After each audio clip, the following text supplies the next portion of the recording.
certamente aqui a fartura de alegria. Glória a Deus. Eu quero convidar você a sentar. Quero agradecer nosso pastor. Quero agradecer ao Espírito Santo de Deus, né? A responsabilidade. Dá uma preocupação, começa a cair os cabelos, né? Eu faço a trança e parece que vai caindo os fiozinhos do cabelo de tanta preocupação. Porque a responsabilidade, eu disse para o Ati, ele falou, mãe, a senhora está tão acostumada. Eu falei, meu filho, se você soubesse a responsabilidade que é ser portador de Deus, ser portador da palavra do Senhor, ser impessoal na pregação, não deixar que as suas emoções atropelem aquilo que o Espírito Santo de Deus quer fazer. Como é difícil pregar o Evangelho. E eu orei, fiz que nem o nosso presbítero, né, Marcos Barbosa. Hoje esqueci as panelas, né? Orei desde a madrugada. E a gente ora e ora, e parece que quanto mais ora, mais o negócio fica difícil. Quanto mais a gente lê a palavra, parece que mais o negócio estreita. E a gente fica preocupado, né, amados? Porque nós queremos falar somente aquilo que o Espírito Santo de Deus quer dizer para você nessa noite. Só isso, mais nada. Só o que Ele quer falar é o suficiente. Amém? Hoje nós estamos aí no mês da restauração. Mas olha, é muita coisa, não é, para restaurar. Então aí tinha que ficar aqui umas 3 vigílias, né, pastor? Mas aí nós temos que ter só um alvo. Nós temos que ter só um objetivo. Falar só de um algo e deixar o Espírito Santo de Deus fazer o resto. Aleluia, louvado seja o nome do Senhor. O título dessa mensagem, amados, chama-se Restaurando Princípios, né? E está registrado em Marcos 11, 22 a 26. Enquanto você procura, eu quero fazer uma pequena introdução. Eu escrevi aquilo que Deus ia colocando no meu coração. Não quero passar do tempo, quero falar só o que for realmente extremamente necessário. Eu acredito que toda a igreja, querido, está observando um grande mover de Deus nesse lugar. Está ou não está? Amém? Você consegue sentir isso? De verdade, de coração, sem hipocrisia? Amém? Eu disse para o pastor ontem. Eu disse, eu não sei como foi o 2013, né? Projetando 2013. Mas eu tenho conseguido sentir algo do sobrenatural de Deus na minha vida. É uma alegria, sabe? É um derramar de Deus. É um quebrantamento do Espírito que eu, sinceramente, ali, né, quando estava ali adorando, eu pensei, Senhor, não vou dar conta de pregar. Porque eu estou que nem Jeremias, não sabe se prega, não sabe se chora, né? Mas eu consegui sentir. E eu quero trazer à tua memória, a memória da igreja, algo que aconteceu no dia 31 aqui neste lugar. Quem estava aqui? Eu acredito que quase toda a igreja estava aqui no culto da virada, né? Tem algumas mãos que não levantaram, mas eu acredito que a boa parte, boa maioria da igreja estava aqui no culto da virada. E no culto da virada, querido, nós fomos desafiados. Você lembra? Quem lembra? Nós fomos desafiados, não é? Por Deus, por Jesus, pelo Espírito Santo de Deus e pelo nosso pastor, que é o anjo da igreja. Nós fomos desafiados, queridos, a entrar em uma grande batalha para esse ano de 2014. Eu me lembro que foi dado o toque do Chevarim. Você lembra disso? Eu fiquei emocionada, pastor Isaac, porque é muito lindo, né? Chevarim, amados, é bem diferente o chofar daquele outro toque que o pessoal toca aí, né? Nos rodeios, viu? É bem diferente, né, pastor? Porque ele é feito de chifre de carneiro. Ele é bíblico, ele é de Deus. Ele tem propósito divino. E o Paulo Júnior tocou o Chevarim com muita propriedade. E Deus deu um toque, amados, para que eu e você nos posicionássemos no início desse ano. Esta santa convocação que foi dada através desse toque de guerra, foi convocado toda a igreja, ninguém ficou de fora. O presbítero Marcos veio aqui em cima, eu achei muita ousadia, se posicionou diante da igreja, ao lado do pastor, e disse: quem está preparado para a guerra, levante a mão, levante a Bíblia, os homens como espada. E os homens levantaram a Bíblia com a espada na mão, e as mulheres levantaram e colocaram no peito como escudo, dizendo para o Senhor: eu estou preparado para a guerra. Aleluia. Só para você lembrar comigo, importante, todos nós comparecemos a essa santa convocação. Sabe o que é que eu entendo? Que Deus estava nos preparando, viu, igreja, para um novo ano de 2014. Deus estava nos preparando, querido, para algo extremamente novo que talvez você nunca tenha vivenciado na sua vida. Deus tomou o seu ungido, pastor Paulo, da mesma maneira como Deus tomou a Abraão, dando a ele autoridade para conduzir o povo à terra prometida. Deus colocou sobre os ombros do nosso pastor autoridade para nos conduzir esse ano de 2014, pastor. Eu sei que grande é a responsabilidade, mas todos nós, amados, nos ombreamos. Quando o povo foi convocado ali, e Josué reuniu toda a nata, todo o povo, para poder rodear a cidade de Jericó. Eu quero dizer para mim e para você: a terra está diante dos nossos olhos. A terra da promessa está diante dos nossos olhos. Aleluia. E nós estamos cantando agora: abre os meus olhos, Senhor, né? Abre os olhos do meu coração, do meu entendimento. Abre os meus olhos espirituais, porque nós precisamos contemplar a terra prometida. Aleluia. Anos e anos de promessa.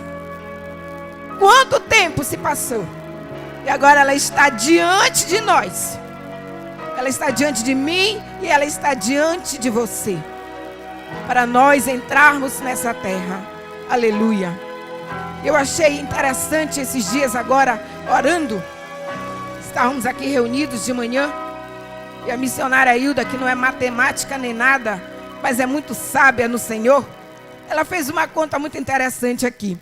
Quando nós estávamos no finalzinho da oração, ela falou assim: olha, irmã Rose, esse ano de 2014 é bem assim: 2 mais 1, 3. 3 mais 4, 7. Esse ano é o ano da perfeição. Aí eu fiquei prestando atenção naquela palavra. Aí ela foi mais adiante na sua matemática, viu, amado? E ela disse: 7 mais 7 são 14. Esse é o ano da dupla honra. Aleluia. Quem crê, diga glória a Deus. É o ano da perfeição de Deus na minha e na tua vida. É o ano da dupla honra. Dupla honra, amado, foi profetizado. É o ano da dupla honra. O Senhor vai te honrar, o Senhor vai me honrar, o Senhor vai honrar a tua causa, a tua família. O Senhor vai honrar, amado, aquilo que Ele tem preparado para nós. Aleluia. Tudo isso é muito mais do que Deus tem preparado para aqueles que nele esperam, para aqueles que nele confiam. Aleluia. Glória a Deus. Porém, eu observei que Deus determinou alguns princípios para que isto acontecesse. E eu dizendo para o Tiago, filho do nosso pastor, eu disse: tu observou que esse ano Deus está fazendo tudo no espiritual. Tudo que Deus está fazendo, amado, nesse princípio é puramente espiritual. Não tem nada material, não tem nada carnal. Deus está nos preparando espiritualmente, concernente ao reino, para que depois desses dias todas as demais coisas nos sejam acrescentadas. Glória a Deus. E eu quero trazer para você aqui algo que eu observei. No primeiro dia, como Josué, o pastor Paulo, ele declarou uma santa convocação. Através do jejum e da oração, ele dizia para a igreja: é preciso santificar. Há coisas que nós só vamos vencer com jejum e oração. Então, no primeiro dia, Deus estava levando o povo a jejuar. Deus estava levando a igreja a consagrar. Deus estava levando a igreja a orar e a buscar o reino de Deus. Aleluia! Glória a Jesus! Porque o Senhor fará maravilhas no meio de nós. No segundo dia, querido, Deus usou o pastor Isaac. Eu ali, prestando atenção, gravando. E é como se Deus tivesse dito, através do pastor Isaac: se vocês jejuarem, se vocês orarem e me buscarem de todo o coração, não vai faltar nenhum tipo de provisão. Nenhuma provisão. Porque o jejum vai quebrar todo o mal. Vai quebrar todo o alicerce de impedimento e de embaraço. A sua oração vai fazer você estar mais perto de Deus. Você estará com a sua vida mais consagrada, com mais intimidade. Muito mais intimidade com o Pai, com o Filho e com o Espírito Santo. E aí não tem como Deus não abrir as janelas do céu e derramar toda a provisão do qual nós somos necessitados. Então, no segundo dia, o Senhor falava sobre esta provisão. Não vai faltar nada, querido. Nenhuma provisão. Mesmo que estejamos atravessando o deserto da prova, Deus enviará o maná. E os nossos celeiros transbordarão. Aleluia! Glória a Deus, você crê nisso, amado? Tudo é pela fé. Aleluia! No terceiro dia ontem, talvez você não pôde vir, não sei. Deus usou o presbítero Marcos Barbosa, ou Marquinhos, né? O amado. E aí o Senhor Deus, através do seu servo, vem nos advertir, dizendo: tudo isso nos acontecerá. Se entendermos o propósito que Deus tem conosco. E nos levar a tirar os olhos do que é carnal e material. E colocar naquilo que é espiritual e eterno. Tirar daquilo que é perecível e colocar daquilo que é imperecível. E hoje, com os nossos olhos fitos no céu, Deus quer continuar. O prazer de Deus é nos ensinar. O prazer de Deus é nos instruir. O prazer de Deus é nos admoestar. Eu podia contemplar o Senhor Jesus assentado ensinando, né? Não havia hora, nem dia, nem de manhã, nem de tarde, de noite, de madrugada. Tudo era momento para preparar a sua igreja para um grande avivamento que viria. Hoje, a palavra que o Senhor colocou no meu coração foi restaurando princípios. Restaurando o princípio do perdão. Quando o pastor leu a leitura inicial em Jeremias 18, eu até pensei, eu digo, será que ele leu a mensagem? Quando o Senhor estava falando ali da casa do oleiro, quando o Senhor estava falando, né, da palavra, quando o Senhor estava falando para a igreja, conclamando ao povo a se arrepender dos seus pecados e a buscar a santidade de Deus. Eu até imaginei que ele tinha lido uma cópia dessa pequena mensagem. Eu quero dizer para você, igreja, que perdão foi o primeiro princípio estabelecido por Deus depois da queda de Adão. Foi o primeiro princípio. Quando o homem pecou, o amor de Deus, tão grande, tão imensurável, tão perfeito, através do sacrifício lá no Éden ainda, ele amou e ele perdoou, ele trouxe o perdão. Porque se Adão não tivesse sido perdoado por Deus, o que seria de nós? Né? Tão poderoso é o perdão, que abalou o céu e abalou a terra. O perdão de Deus foi a causa da morte do Filho de Deus. O perdão que eu precisava. O perdão que você precisava, que a igreja precisa, que nós precisamos, foi a causa da morte do Filho de Deus. O perdão é um princípio, amados, tão importante, que Moisés o registrou em Levíticos 23. E foi estabelecido o dia do perdão, que em hebraico significa Yom Kippur, o dia da expiação. Ali Deus o transformou em santa convocação. O Senhor o transformou em estatuto eterno, o que significa que jamais deixará de existir. Enquanto houver pecado, jamais deixará de existir perdão. Enquanto houver o amor de Deus, jamais deixará de existir o perdão. Porque é por causa dele que nós estamos aqui. Aleluia. Ninguém fazia nada. Esse dia era conclamado um feriado nacional. Toda a nação de Israel era obrigada a comparecer, se arrepender dos seus pecados, examinar a sua vida, prostrar-se diante do Senhor com lágrimas de sacrifício de jejum e receber a misericórdia do Senhor através do perdão. Aleluia. A ofensa aos homens e a Deus quebra a aliança. E o perdão é simplesmente a restauração desta aliança. Essa convocação hoje, ela é pessoal. Essa convocação hoje não é nacional. Ela é pessoal. Ela é íntima. Ela é algo que vem através do Espírito Santo de Deus para a minha e para a sua vida. Eu quero que você agora abra a sua Bíblia comigo no texto que nós vamos ler. Foi o texto que o Senhor me deu. Eu quero ler com a igreja, está registrado no livro de Marcos.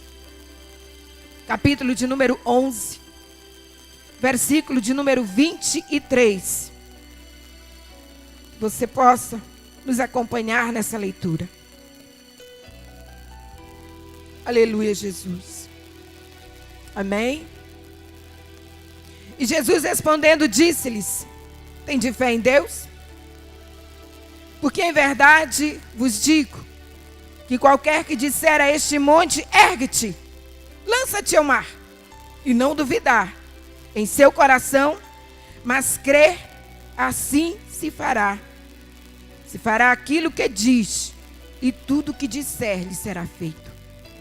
Por isso vos digo que tudo que pedirdes orando, crede que o recebereis e tê-lo-eis. E quando estiverdes orando, disse Jesus, perdoai, se tendes alguma coisa contra alguém, para que vosso Pai que está nos céus vos perdoe as vossas ofensas. Mas se vós não perdoardes, também vosso Pai que está nos céus vos não perdoará as vossas ofensas. Aleluia. Quando eu olho para esse texto, é um texto muito simples, mas que traz para nós um ensinamento muito precioso para o nosso dia a dia, para a nossa caminhada até a nossa Canaã celestial. Eu aprendo aqui o primeiro fato desse texto, desse versículo de número 22, quando Jesus ali está fazendo uma pergunta: tendes fé? Ou ele está fazendo uma afirmação: tendes fé? Não há um ponto de interrogação, então ele está fazendo uma afirmação: tendes fé? Né? Como ele disse para Pedro um dia: homem de pequena fé, homem de pouca fé. Né? Ele está dizendo aqui: tendes fé. E a primeira coisa que eu aprendo, o fato mais importante, é a importância da fé. Sem fé ninguém pode ir a Deus. Sem fé é impossível crer no Filho de Deus. Sem fé não alcançamos a salvação. A Bíblia diz que a fé vem pelo ouvir, o ouvir da palavra de Deus. Sem fé não recebemos milagre. Aquelas pessoas chegavam, muitos chegavam diante do Senhor, e Jesus olhando para ele dizia assim: a tua fé te curou. O Senhor olhava para aquela mulher com aquela hemorragia e dizia: filha, a tua fé te salvou. O Senhor olhou para aquele centurião e disse: nunca vi fé igual a esta, nem em Jerusalém. Tudo era fé. Aquele homem que estava enfermo foi levado pelos seus amigos. O Senhor se admirou da fé daquele povo. A importância da fé, ela move o meu coração, ela move o teu coração. A fé, ela traz a cura. A fé, ela traz a restauração, ela traz a graça bendita, ela traz o amor, ela traz a misericórdia, ela traz o perdão, ela traz muita coisa, querido. A fé é o firme fundamento das coisas que não se esperam, mas se acredita. Quando eu trabalhava na Câmara, havia um pastor que era locutor de rádio, e ele colocava a fé dessa maneira: a fé vê o invisível, crê no incrível e obtém o impossível. Eu aprendi essa fé. Ela crê no incrível. Ela obtém o impossível. Ela vê o invisível. Ela tem esse poder. Então, quando eu olho para esse texto, eu vejo a importância da fé. Quando Hebreus fala sobre os heróis da fé. Quando a Bíblia fala que Abraão, foi o pai da fé. Tantas notícias nós temos na Bíblia acerca de fé. Mas eu observo que nesse texto também, querido, tem um fator muito interessante, um outro elemento, chamado atitude. O presbítero Marcos falou sobre isso ontem.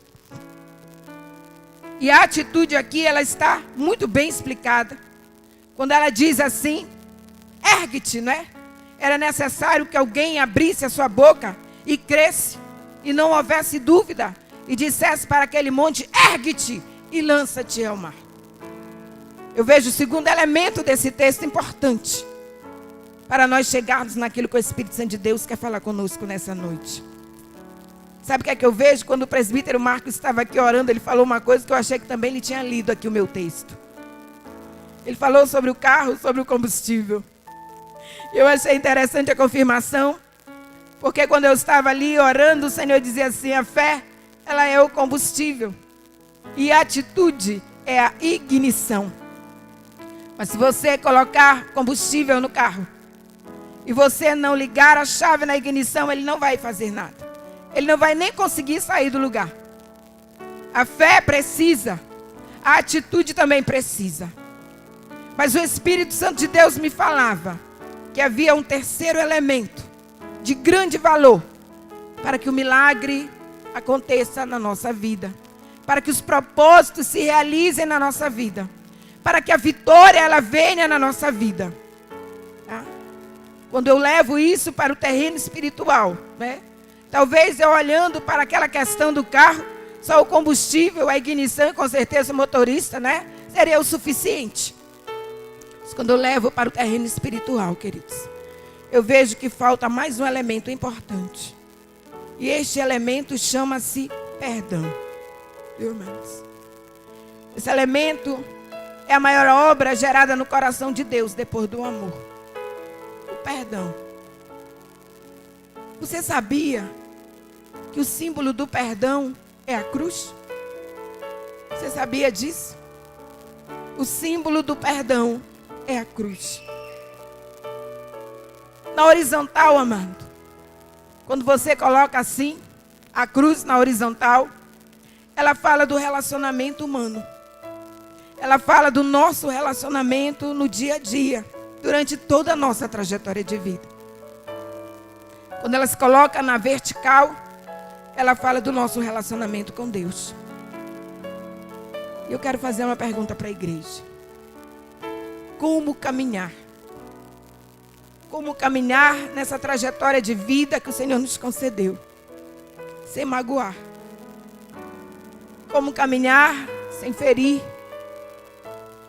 Como caminhar sem ser ferido?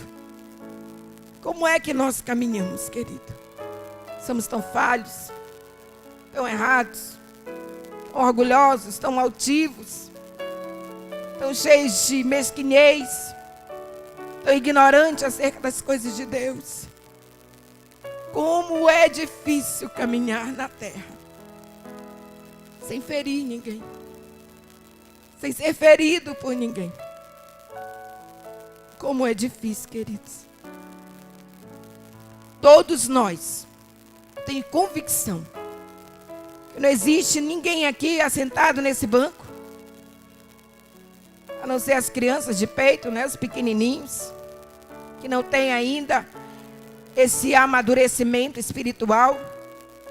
Mas eu acredito que todos nós já tenhamos experimentado essa sensação tão difícil de ser ferido, de ser magoado, de ser humilhado, de ser contristado, de ser confrontado, e também de ferir, de magoar, de ter palavras duras, ásperas, não é? De falar coisas inconvenientes em casa, no seio da nossa família, no meio da nossa parentela, às vezes no meio de amigos, no trabalho, na igreja principalmente, no meio daquilo que Deus nos confiou. Quantas vezes, amados, nós somos feridos e guardamos as feridas. Ela cria um cascão, mas ela não sara. Aquele pus fica lá dentro. Volta e meia. Você já percebeu quando a gente tem uma ferida, né, pastora? A gente só bate naquele lugar, você já viu? Você dá uma topada com o dedão do pé, parece que não tem mais outro lugar. Todo lugar que você vai, você bate o dedão. Você tem uma ferida no braço, você só bate ali. Alguém vem muitas vezes e puxa o cascão, pensa que está sarado, quando vê ela começa a sangrar. A ferida da alma, ela é assim. Volta e meia, ela começa a sangrar. Volta e meia, ela começa a doer. Volta e meia, aquele cascão se rompe. E aquilo que está lá dentro, aquilo que é podre, aquilo que é impuro, aquilo que é infétido, começa a sair. Precisa limpar. Começa tudo de novo. E muitas das vezes, querido, nós guardamos por anos. Anos nós guardamos sentimentos de relacionamentos frustrados, de tristezas, de mágoas, de coisas que nós não temos coragem de falar, de confessar, de dizer, de chegar junto, de pedir perdão, de fazermos o nosso conserto da nossa aliança. Quando a minha mãe foi embora de casa, eu tinha 2 anos. Durante muitos anos, eu guardei um sentimento terrível no meu coração de ódio. Aceitei Jesus, trabalhava na igreja, pregava, servia a ceia, cuidava das crianças, ministrava na escola dominical. Olha, eu fazia tudo, cozinhava, lavava a panela, arrumava, tudo eu fazia. Mas quando eu fechava os meus olhos na madrugada, havia algo ruim. Algo muito ruim. Sabe, a consciência, o Espírito Santo de Deus, que não se deixa enganar e não deixa ninguém enganado, dizia que havia alguma coisa. E eu não admitia.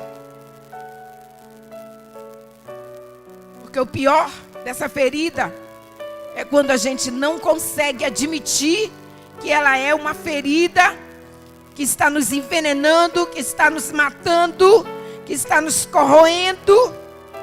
E nós passamos todos os dias, varremos a casa, colocando o lixo debaixo do tapete, arrumamos tudo, recebemos as visitas e aparentemente está tudo bem. Um dia minha mãe adoeceu muito e eu viajei às pressas para Belém do Pará. E quando eu coloquei meus pés em Belém do Pará, o Senhor disse que era necessário fazer um concerto com a minha mãe. A minha mãe tinha poucos dias de vida. E eu tive que fazer esse concerto. Porque eu atribuí à minha mãe tudo que eu sofri na minha vida. Todos os maus tratos, todas as dores, tudo que não deu certo na minha vida. Casamento fracassado, trabalhos, rejeição, humilhação. Tudo eu atribuía à minha mãe. Não conseguia perdoar a minha mãe. Eu pensava, se ela não tivesse me abandonado, eu teria estudado, era uma pessoa inteligente, eu teria me formado, eu teria sido uma advogada, era o meu sonho. E tudo deu errado na minha vida. Eu dizia, ela é a única culpada. Ela não tinha o direito de ter me abandonado. Se ela tinha me abandonado, se ela tivesse ido embora, por que ela não me levou? Por que ela não me levou? Se ela tivesse me levado, eu teria ficado com ela, eu teria trabalhado, eu teria cuidado dela. Ela teve outros relacionamentos. Vieram outros irmãos. Ela cuidou deles. Os 4 irmãos que eu tenho por parte de mãe. E eu pensava, tudo é para eles, nada é para mim. Eu não tenho direito de nada na casa dela. Tudo é para eles. O amor dela é para eles. Mesmo ela sendo uma mulher pobre. Era porteira de uma escola municipal. Mas eu não queria saber disso. Eu queria saber do amor, da atenção, do carinho, do cuidado. Talvez não fosse muito, mas era tudo que eu queria. Quando Deus me levou de volta a Belém, o Senhor falou comigo. Era necessário fazer um conserto. Uma ferida aberta há tantos anos. Estava ali, com aquele cascão. Volta e meia colocava um polvilho, né? Sarava, aparentemente. A dor da rejeição, da humilhação, das palavras duras. Muitas vezes entre esposo e esposa. Muitas vezes entre patrão e funcionário. Entre amigos, entre o trabalho, na igreja, né? Com os nossos líderes, com os nossos amados irmãos. Quantas vezes, amados, nós ferimos e não percebemos. Somos feridos e esquecemos. Fazemos de conta que tudo está bem. E isso vai trazendo a enfermidade, vai trazendo a tristeza, vai trazendo a mágoa, o ressentimento, a desconfiança, o amornidão espiritual, porque o Espírito Santo de Deus, ele não pode se manifestar em um coração que não tem prazer em liberar perdão. O Espírito Santo não tem como se manifestar, amado, em um coração que está endurecido pelo orgulho, que não aceita, que não reconhece, que precisa ir pedir perdão, que precisa ir colocar, como diz lá no mundo, lavar a roupa suja. E quando o Senhor me deu esse texto, eu olhei para esse texto com muito carinho. E eu vejo aqui o terceiro fato. A necessidade do perdão, ela é uma ordem imperativa de Deus. Você pode viver uma vida paliativa, você pode viver uma vida de hipocrisia, mas você jamais será, nós jamais seremos crentes verdadeiros se não conseguirmos perdoar. Se não conseguirmos abrir a nossa alma para que o Senhor lhe possa sarar as nossas feridas, amados, jamais conseguiremos frutificar na obra de Deus. Jamais seremos felizes por completo, queridos. Nós cantamos, alegramos, pulamos e ponto. Não é isso que o Senhor quer de mim, não é isso que o Senhor quer de você. E nesse texto, quando o nosso amado Marcos escreve, ele diz assim: quando estiverdes orando, perdoai, se tendes alguma coisa contra alguém, para que vosso Pai que está nos céus vos perdoe as vossas ofensas. Quantas vezes nós oramos: Senhor, me abençoa, Jesus, derrama a tua graça, poder, autoridade, renovo, unção, é tanta coisa. Mas esse item aqui, ele está faltando. Oramos e muitas das vezes a nossa oração, ela não consegue chegar no trono da glória do Senhor. Ela não consegue ter o retorno devido. Ela não consegue. Lá em Mateus 6:9, abra lá sua Bíblia comigo. É tão conhecido, amado. Nós oramos todo dia quando nós dobramos nossos joelhos. Mateus 6, no versículo 9, é o próprio Jesus quem está falando. O Senhor subiu ali naquele monte, estava ensinando para os discípulos. Ele disse: portanto, vós orareis assim: Pai nosso que está nos céus, santificado seja o teu nome. venha o teu reino, seja feita a tua vontade, tanto na terra como no céu. O pão nosso de cada dia nos dá hoje.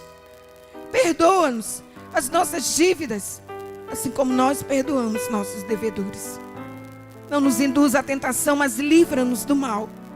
Porque teu é o reino, o poder e a glória para sempre. Porque se perdoardes aos homens as suas ofensas, também vosso Pai Celestial vos perdoará a vós. Se porém não perdoardes aos homens as suas ofensas, também vosso Pai vos não perdoará as suas ofensas. Você já pensou um filho que o pai não consegue perdoar? Você já pensou um filho amado que o pai não consegue olhar para ele e expressar o amor na vida dele? Você já pensou nisso? Se não há perdão, há mágoa, há ressentimento, há tristeza, há dor. E Jesus estava ensinando para os discípulos: se vós não perdoardes, eu também não posso perdoar, mesmo que eu queira, mesmo que eu ame. Eu não consigo, eu não posso. Será uma quebra do meu princípio, eu não posso quebrar os meus princípios. Deus quebra paradigma, Ele quebra protocolos, Ele quebra leis da natureza. Deus não quebra seus princípios. Se você não perdoar o seu pai, sua mãe, seu irmão, seu amigo, não sei, alguém que lhe magoou, lhe feriu, lhe ofendeu, lhe entristeceu, eu também não posso fazer nada. Estou de braços atados, estou de mãos atadas. Ainda que eu queira, não posso fazer. Era como quando Deus estava olhando Jesus lá na cruz. Ele queria tirar Jesus de lá. Ele queria tirar. Jesus disse: Eloi, Eloi, lama sabachthani, Deus meu, por que me desamparaste? Eu imagino Deus querendo descer do céu e dizendo: eu vou arrancar meu filho daquela cruz. Mas ao mesmo tempo Ele dizia: eu não posso fazer isso. Estarei quebrando um princípio que vai trazer a salvação para toda a humanidade. Muitas vezes nós queremos que a bênção chegue à nossa porta, que Deus abra janelas no céu, portais e portões celestiais. Mas tem algumas coisas, algumas regrinhas no campo espiritual, queridos, que elas precisam ser ajustadas. Elas precisam ser determinadas. E isso é algo que ninguém pode fazer por você. Ninguém pode fazer por mim. É eu e o Espírito Santo. O apóstolo Paulo escrevendo, ele disse: examinai, pois, o homem a si mesmo. E hoje é dia de nós fazermos isso. O toque do Chevarim foi dado. Estamos na guerra, estamos na batalha. Mas não podemos nos esquecer que nós temos um acusador. Meu querido, cantar é muito bom. Adorar a Deus é maravilhoso. Mas eu quero dizer para você que nem a nossa adoração será ouvida se nós não reatarmos, não restaurarmos a nossa aliança. Aleluia. Lá no versículo, no capítulo de número 5 de Mateus, bem mais na frente, eu quero te convidar para ler também comigo esse pequeno texto. Mateus 5, no versículo 23, 24 e 25, ele diz assim: portanto, se trouxeres a tua oferta ao altar, e aí te lembrares. Muitas vezes ele está tão antigo, né? Aquele ressentimento, aquela ferida que a gente nem lembra mais. Mas e aí, se tu te lembrares de que o teu irmão tem alguma coisa contra ti, deixa ali, diante do altar, a tua oferta, o teu louvor, a tua adoração, a tua oração, a tua oferta financeira, o teu dízimo, e vai primeiro reconciliar-te com o teu irmão. E só depois tu vem e apresenta a tua oferta. Reconcilia-te depressa com o teu adversário, enquanto ele está no caminho contigo. Você vê que no versículo acima, o Senhor diz: olha, se tu te lembrares de que o teu irmão, bem mais embaixo, no versículo seguinte, o Senhor diz assim: com o teu adversário. Ele já não é mais irmão. No reino espiritual ele se tornou adversário. Ele se tornou inimigo. Ele não comunga da mesma paz, ele não comunga mais da mesma graça, ele não comunga mais da mesma unidade no Espírito Santo de Deus. A Bíblia diz que ele já é inimigo. Vai e reconcilia-te depressa com ele. Lá no versículo de no capítulo 18, desse mesmo Mateus. Eu quero dizer que nem o presbítero Marcos, né? Quero usar as palavras dele. Não é uma pregação, não sei se é uma pregação, não sei se é o ensino, eu só sei que foi aquilo que o Senhor colocou no meu coração. No capítulo de número 18, versículo de número 21. Então Pedro, aproximando-se dele, disse: Senhor, até quantas vezes pecará meu irmão contra mim e eu lhe perdoarei? Até 7? E Jesus lhe disse: não te digo que seja até 7, mas até 70 vezes 7. E no versículo 34 desse mesmo capítulo, indignado, seu senhor o entregou aos atormentadores, até que ele pagasse tudo o que lhe devia. Isso aqui faz parte de uma parábola que logo em seguida o Senhor Jesus, ele explana para aquele povo que estava ali. E no versículo 35 ele diz assim: vos fará também meu Pai Celeste, se de coração tu não perdoardes cada um a seu irmão as suas ofensas. Como é complicado para um pai castigar um filho, né? Como é difícil. Mas às vezes nós temos que corrigir, né, pastor?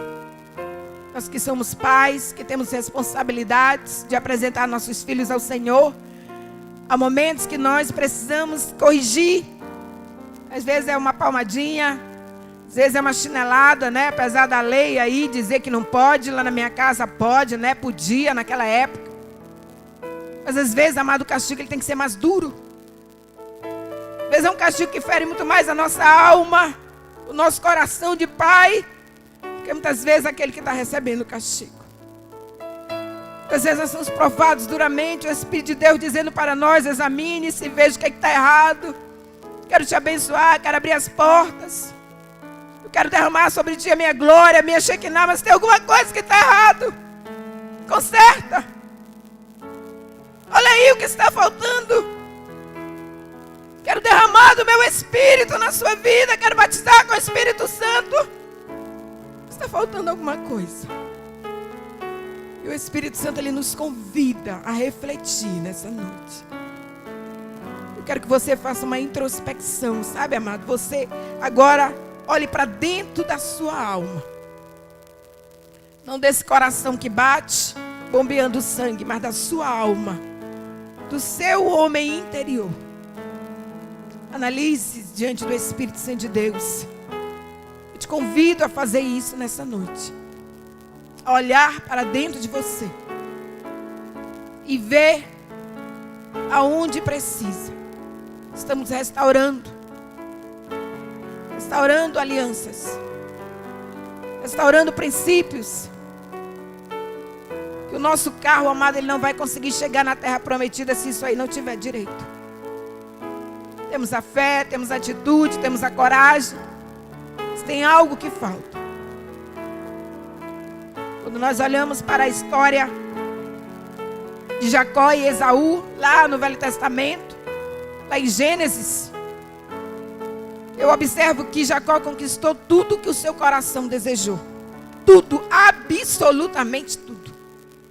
De esposas, de riquezas e bens, de honra, de fama, de filhos. Mas quando eu olho para a história de Jacó, eu vejo que ele era um homem infeliz. Ele tinha tudo e não tinha nada. Havia na vida de Jacó uma página em branco. E depois de muitos anos, mais uma vez ele sai fugido de Padã Arã. Toma suas esposas, toma seus filhos, suas riquezas, seus gados, suas ovelhas. E ele vem fugindo.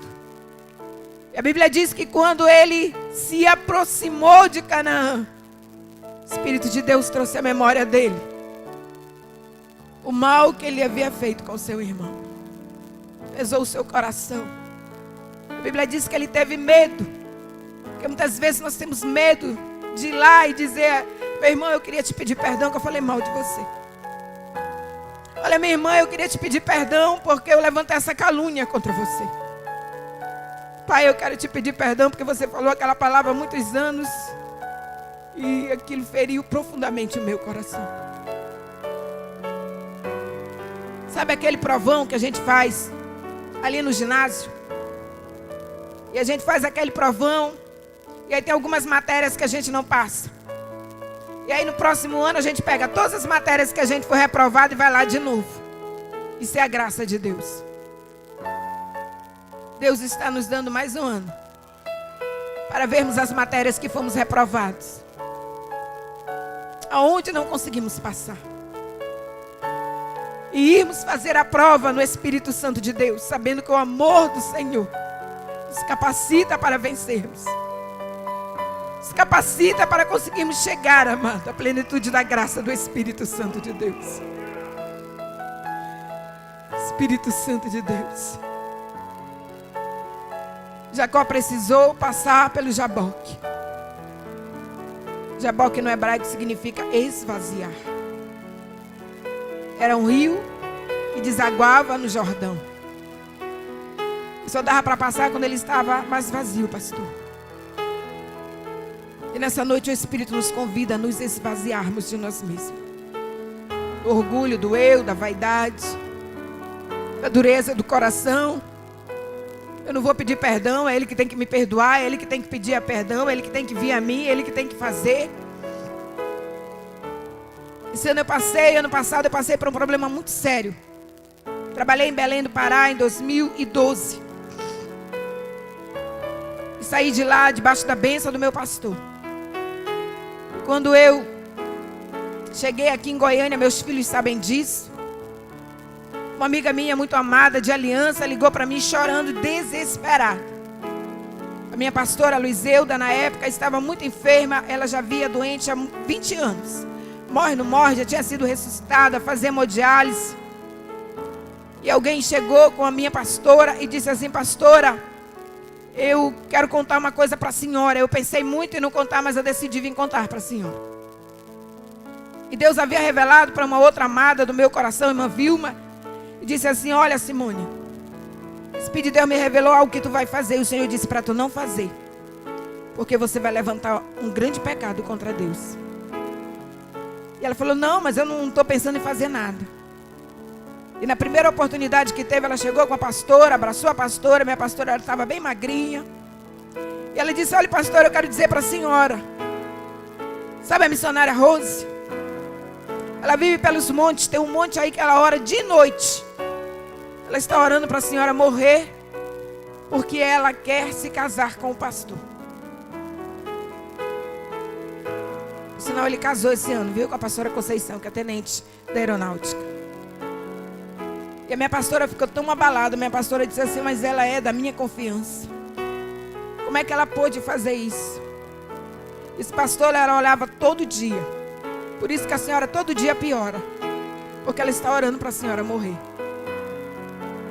E o meu pastor ficou irado com essa notícia. Meu pastor ficou indignado. E o meu pastor baixou um decreto. É o meu pastor presidente do Ministério de Anave, pastor Jerônimo. Ele baixou um decreto ali em todas as igrejas da região. E não são poucas. Ele disse: a missionária Rosa está proibida de colocar os pés em qualquer igreja. A missionária Rose não tem mais direito. Ela vai ser excluída da igreja. Eu vou cancelar a carteira, a credencial dela. Ela não tem mais direito no ministério. E a pastora não ligou para mim. Meu pastor não ligou nem para saber se era verdade. Amados, eu levei 9 meses orando. Aquela palavra doeu tanto no meu coração. Ela disse para mim, ela disse, pastor, pegou o microfone da igreja e disse que não é para nenhum pastor te receber. Que a partir de hoje, você não pode mais entrar na igreja. Uma calúnia é difícil. Porque você muitas vezes não tem como provar a tua verdade. E eu convoquei uns vasos de Deus. Falei para os meus filhos. Levantei um clamor de jejum diante de Deus durante 9 meses. Eu orei, pastor. Quando foi no início do ano passado, Deus nos levou para Rondônia. E quando nós estávamos em Rondônia, o Senhor disse que ia nos levar de volta para Belém do Pará. E eu não queria ir de jeito nenhum. Porque todas as notícias que vinham de lá eram muito ruins. Eu não sabia como fazer, eu não tinha como provar, irmãos. Só o Espírito de Deus poderia fazer alguma coisa, meu Espírito. E quando eu estava orando, Deus revelou o nome da pessoa, Deus revelou a pessoa, Deus revelou o motivo da pessoa, Deus revelou tudo. E o meu amigo, que tinha um carinho muito grande por mim, ele disse assim, não vai na igreja porque o pastor não quer nem falar contigo. O pastor deu ordem para você não entrar na igreja. E um dia eu estava em um condomínio de luxo. E nesse condomínio de luxo era o aniversário de uma amada. E nós estávamos ali, aniversário da irmã Tristana. E de repente, quando eu vi, lá vem o carro do meu pastor. Vem o meu pastor e vem a minha pastora. E eu não tinha como fugir. Eu disse, Deus, tu preparou, então o momento é agora. E quando ele me viu, ele desceu do carro e veio na minha direção. E a pastora veio. E naquele dia, naquela noite ali, Deus preparou. E a pastora disse assim para mim, eu te perdoo. E eu olhei para a pastora e eu disse, pastora, eu não quero o seu perdão. Sabe por quê? Porque eu tenho certeza que eu não pequei contra a senhora. Jamais dobrei os meus joelhos para desejar o seu mal. Mas eu quero lhe dizer que eu sei quem fez isso. E ela olhou para o meu pastor. A missionária Lidiane estava conosco como testemunha. E eu disse, a pessoa que fez isso foi essa pessoa. E ela disse, meu Deus, bichinha. Ela era piauiense. Foi ela mesmo. Foi ela que falou. Eu disse, agora eu quero que da mesma maneira como o pastor falou no microfone, eu quero que ele convoque toda a igreja, pastor. E a minha pastora disse assim, não. Eu não quero que você faça nada. Basta que eu saiba que não foi verdade. E eu então, amados, perdoei aquela pessoa. E aí o pastor me restituiu na igreja. E a pastora me colocou à porta para recepcionar. E no primeiro dia que eu estava naquela porta, quando eu levantei a minha vista, eis a dita irmã. Quando ela levantou a vista e deu com o meu rosto, ela ficou parada. E o Senhor disse, vai e abraça. Perdoa.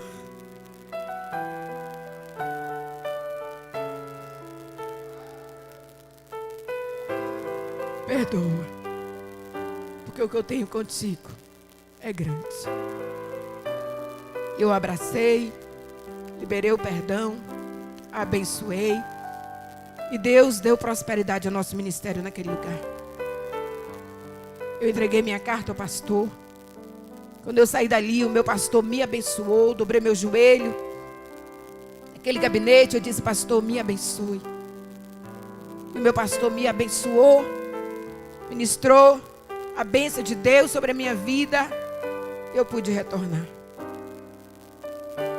Eu quero dizer, amados, nessa noite,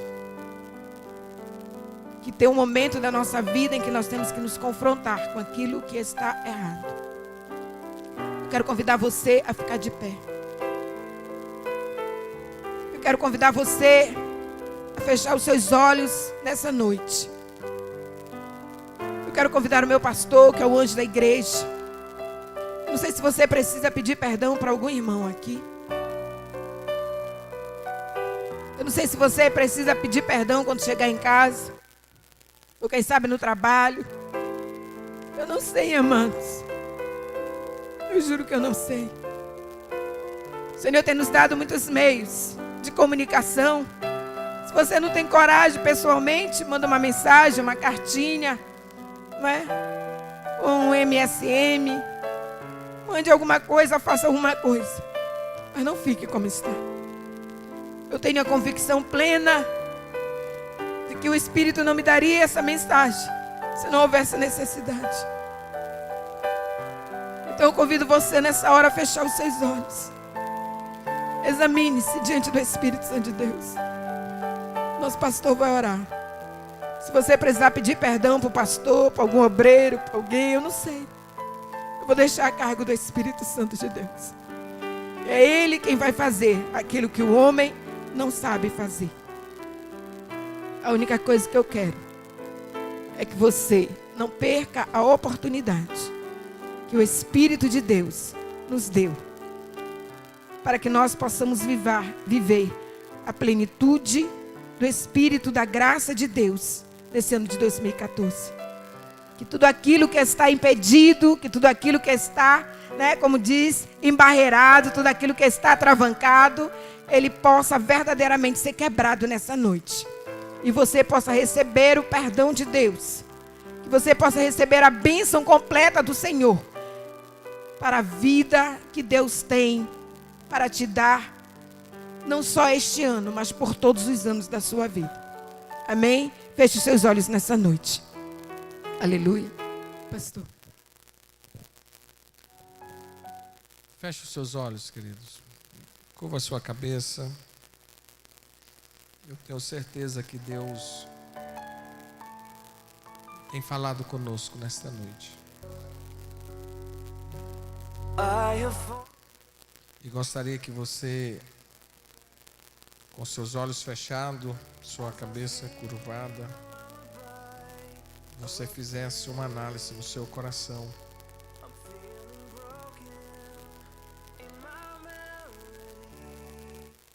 Que você esquadrinhe o seu coração agora.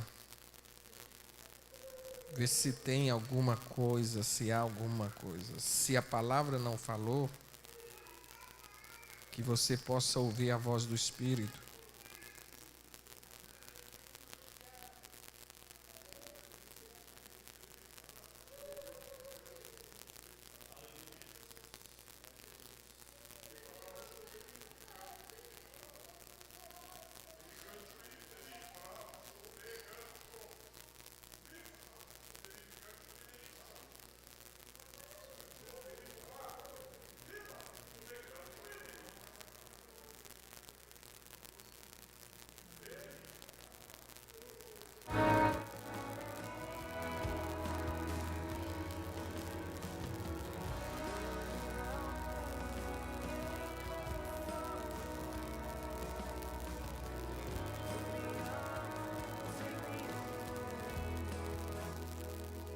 Você que foi ferido, você que foi marcado, ou mesmo você que feriu alguém,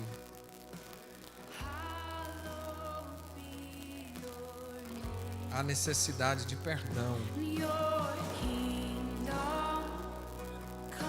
Talvez as coisas não estão fluindo na sua vida. Quem sabe que é falta do perdão e do pedir perdão.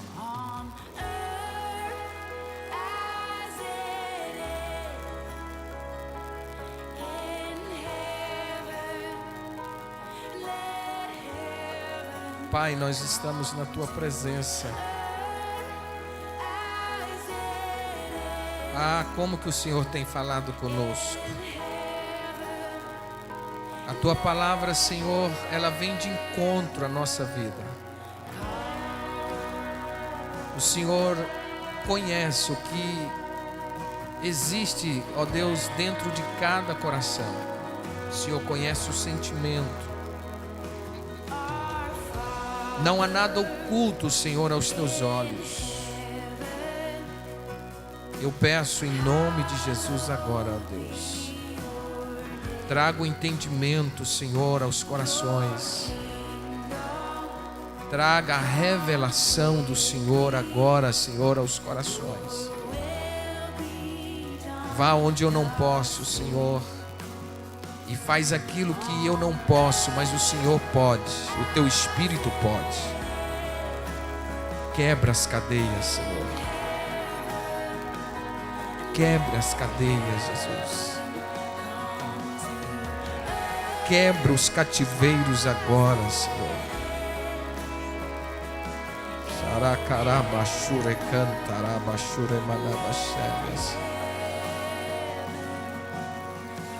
Talabashure cantarabashure mahandara cantarabashemes.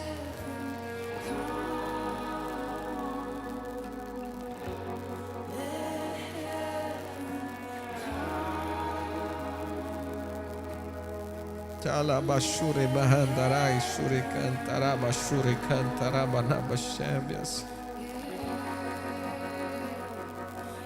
Perdoa, Senhor.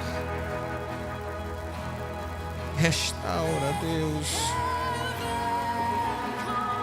Restaura, Senhor, os corações.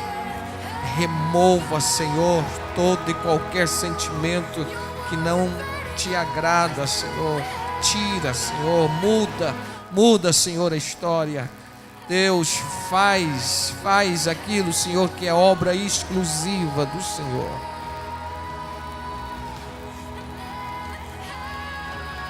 Charabashure manaba cantarabashure manaba charamahandara calabashara manaba shebias.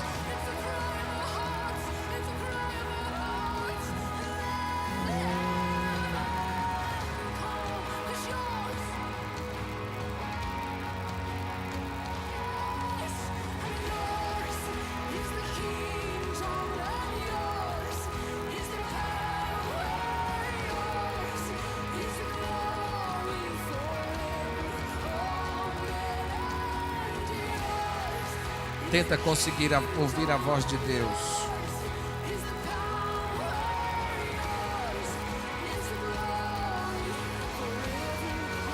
Oh Deus, obrigado por esta noite. Obrigado, Deus, pelo privilégio de estar diante do Senhor.